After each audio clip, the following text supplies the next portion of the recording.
Kita beralih ke informasi selanjutnya, Saudara. Satreskrim Polsek Malalayang, Kota Manado, Sulawesi Utara menangkap pelaku tindak kekerasan dengan senjata tajam.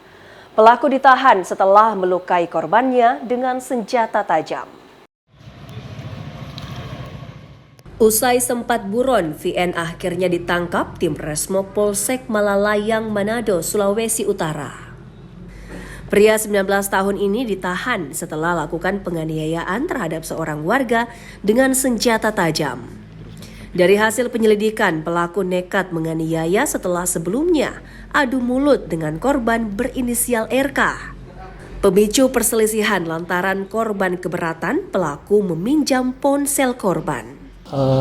Teman dari korban meminjam HP kepada korban, namun korban tidak memberikan dan memarahi korban yang atas nama J dan lanjut memarahi pelaku dan mengajak berkelahi. Saat ini tersangka sudah ditahan di Polsek Malalayang untuk dilakukan pemeriksaan lebih lanjut.